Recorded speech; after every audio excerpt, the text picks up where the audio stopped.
Ito pa ka-coffee ha, yung mga big guys, ayan ha, big guys, malalaking tao, not literally malalaki no, pwede rin, mga malalaking tao ni Digong, naglalabasan ha, nagsasalita na at to the rescue, ipinagtatanggol si Digong dito pa rin sa usapin ng gentleman's agreement.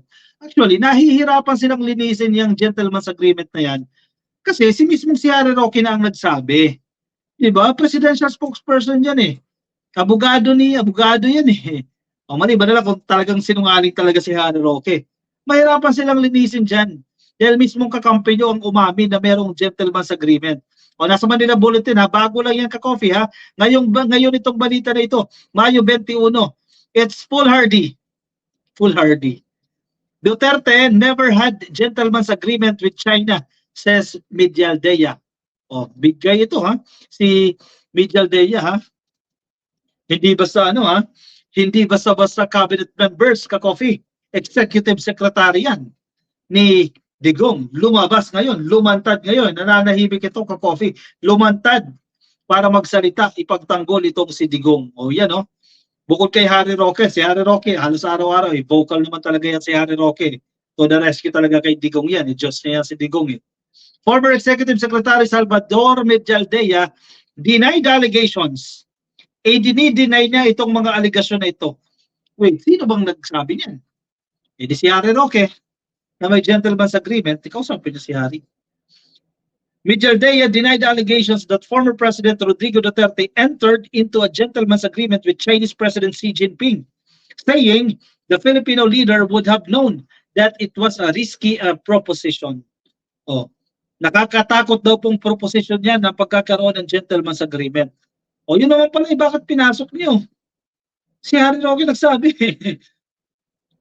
Of these two official meetings I attended, no gentleman's agreement ever took place. O dalawa lang pala yan, ka-coffee. Between former President Duterte and President Xi. Medialdea in his opening remarks during the joint panel hearing Tuesday, May 21 on the alleged gentleman's agreement in the West Philippine Sea. Sa pagdinig na yan dyan sa Kongreso, hirap silang maglinis dyan. Dahil maraming mga naglalabas sa mga dokumento dyan. President Duterte, being a lawyer, hindi rin. Si Harry Roque, lawyer siya ha, hindi siya maigat. Nakasuhan pa siya ng cyber libel ni Trillanes. So hindi assurance na abogado ka. Oy, hindi yan totoo. Kapag abogado ka, alam mo lahat. Patunay dyan, buhay na patunay si Harry Roque dyan. President Duterte, being a lawyer, knew fully well that it was foolhardy to enter into an agreement, especially a gentleman's agreement at that, with the President of the People's Republic of China on matters involving sovereign rights. He told the two panels conducting the inquiry, namely the House Committee on National Defense and the House Special Committee on the West Philippine Sea, dyan po sa House of Representatives. Saan ipatawag si Digong dyan eh? Yeah? Also attending the hearing as resource persons were former Department of National Defense Secretary si Delfin Lorenzana at si National Security Advisor Hermogenes Esperon. Medyo medyo ka-coffee, hindi pa ganoon ka-controversial. Ika nga, itong pagdinig niya dyan sa House of Representatives. Medyo maingat-ingat pa. Kasi mahirap itong usapin na ito, ka-coffee eh. Pero okay yan, kaysa doon sa hearing ni Bato. The joint panel had sought the attendance of three former Duterte administration officials to shed light on the alleged secret pact which some House members have claimed was the basis of Beijing's bellicose behavior dyan po sa West Philippine Sea. Correct. Yan yung pinangahawakan kasi ng China eh. Bakit ganyan eh? Kasi wala eh. Ang dating gobyerno eh, panahon ni Digong, pinayagan kami. May agreement kami yan. Kaya ganyan ka-confident itong China. Eh hindi nakaporma sa bagong administrasyon. Hindi kampo ni Digong. Hindi si Sara Duterte. Diba? O si PBBM yan. Hindi kayo bubra dyan kay PBBM. Of the three officials, it's Medialdea who have spent the most time working with then President Duterte. The executive secretary's post is often described by insiders as Little President. Correct. Pag executive secretary ka, may authority kang pumirma on behalf of the president. Diba? Makapangyarihan ka. Makapangyarihan si Medialdea at that time. Former President Duterte and President Xi Jinping had 8 official meetings during the period October 16 and to October 19. In all 8 official meetings, he was always accompanied by his incumbent Foreign Affairs secretaries, namely late Secretary Perfecto Yasay Jr., then Acting Secretary and now Secretary Enrique Manalo, Secretary now Senator Alan Peter Cayetano, and Secretary now Ambassador Teodoro Locsin, sabi po ni Mijaldea. Actually, sobra-sobra kasi yung access na binigay ni Digong sa China Kaya ganyan ka-confident ang China Napakalawak ng access na ibinigay. So people-to-people exchanges lang.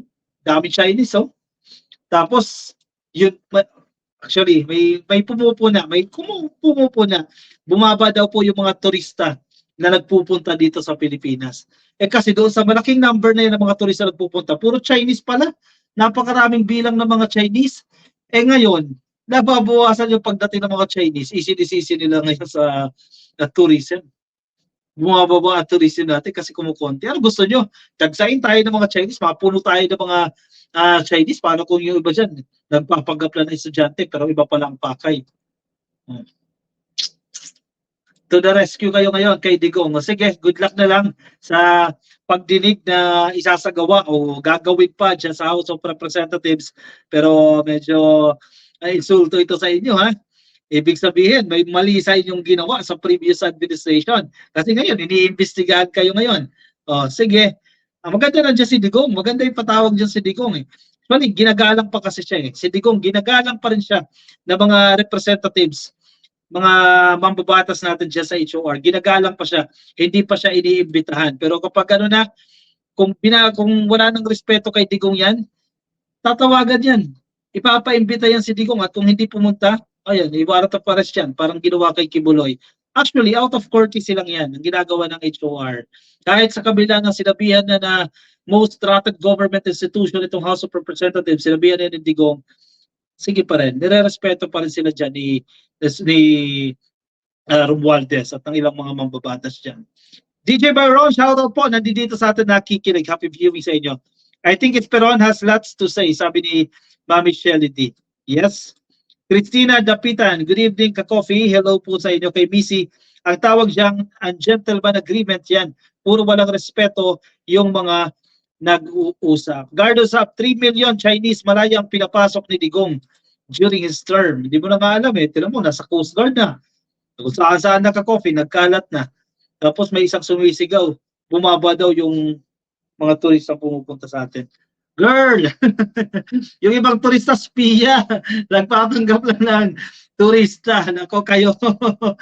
Mapulaan nyo na talaga. Parang hindi kayo in-appoint dati ng PBBM Porkit natanggal kayo sa pwesto ninyo dyan. Kung ano-ano nang binibira nyo dyan. Nako po, bitter lang. Olivia Ebuenga, sablay si Bato sa hearing. Sumablay pa sa pagtraidor sa pagtalikod kay Zubiri sa botohan sa Senate President. Dami niyang mistake na ayusin para maibalik ang tiwala na mga nasaktan. Correct. Tatawag yan, nadoblehan siya dyan, ka-coffee.